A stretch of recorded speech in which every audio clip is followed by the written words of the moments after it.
پیارے بچوں، السلام علیکم۔ ایک دفعہ کا ذکر ہے کہ ایک گاؤں میں ایک کسان رہتا تھا۔ کسان نہایت عقل مند اور نیک صفت انسان تھا۔ ایک دن ایک بوڑھے فقیر نے اس کے گھر کا دروازہ کھٹکھٹایا اور کھانے کو کچھ مانگا۔ کسان نے اس کو وہ روٹی دے دی جو اس نے ابھی خود کھانی تھی۔ جب فقیر کھانا کھا چکا تو کسان نے اس کو ایک چادر بھی دی تاکہ وہ اس کو اپنی ضرورت میں لا سکے۔ فقیر کسان کی اس سخاوت سے بہت خوش ہوا اور اس کو بہت سی دعائیں دی۔ جاتے جاتے اس نے کسان کو ایک ایسا علم بھی سکھایا جس سے وہ جانوروں کی بولیاں سمجھنے کے قابل ہو گیا۔ فقیر نے اس کو تاکید کی کہ وہ اس کو راز رکھے گا اور کسی کے سامنے ذکر نہ کرے گا کہ وہ جانوروں کی بولیاں جانتا ہے۔ کسان کے پاس ایک گدھا تھا جس سے وہ معمولی کام لیا کرتا تھا اور ایک بیل تھا جس سے وہ کھیتوں میں ہل چلاتا تھا۔ ایک دن اس نے مویشی خانے میں گدھے اور بیل کو آپس میں باتیں کرتے سنا۔ بیل گدھے سے کہہ رہا تھا، تم کتنے خوش قسمت ہو، تمہیں دنیا جہان کا کوئی کام نہیں، مفت میں گھاس چرتے رہتے ہو، مالک تم سے کوئی کام نہیں لیتا اور میں سارا دن ہل چلاتا رہتا ہوں۔ گدھے نے کہا، اس میں پریشانی کی کیا بات ہے، میں تمہیں ایک مشورہ دیتا ہوں، میرا کہنا مانو گے تو تم بھی آرام پاؤ گے۔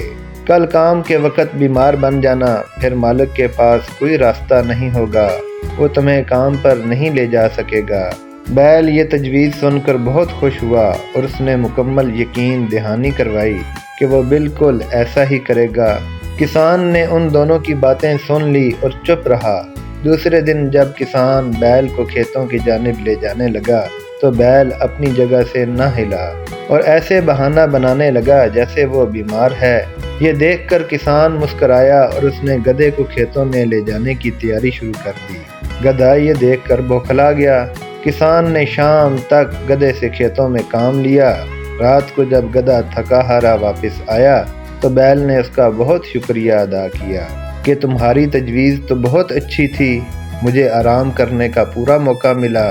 لیکن گدھا تو دن بھر کی مشقت سے چور چور تھا، اس وقت تو خاموش ہو گیا، لیکن دل میں سوچتا رہا کہ اچھا مشورہ دیا تھا کہ خود ہی مصیبت میں پھنس گیا تھا۔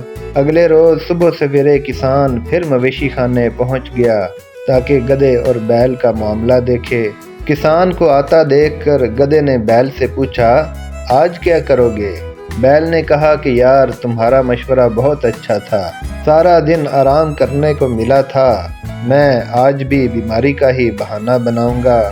یہ سن کر گدھے نے کہا، نہیں نہیں، آج یہ غضب نہ کرنا، کل مالک کہہ رہا تھا اگر بیل تندرست نہ ہوا تو اس کو آج ذبح کر دوں گا، اس لیے بہتر یہی ہے کہ آج اچھی طرح اپنے کام پر چلے جاؤ ورنہ جان کو خطرہ ہے۔ کسان یہ سن کر ہنس پڑا۔ پیارے بچوں، اس کہانی کا سبق یہ ہے کہ ہمیں دوسروں کے معاملات میں بغیر سوچے سمجھے دخل نہیں دینا چاہیے۔ کبھی کبھی ہمارے مشورے ہمارے خلاف ہو جاتے ہیں اور ہمیں زیادہ مشکلات کا سامنا کرنا پڑتا ہے۔ ہمیں اللہ تعالیٰ کی نعمتوں کا شکر گزار ہونا چاہیے اور ان لوگوں سے حسد نہیں کرنا چاہیے جن کی زندگی آسان ہے۔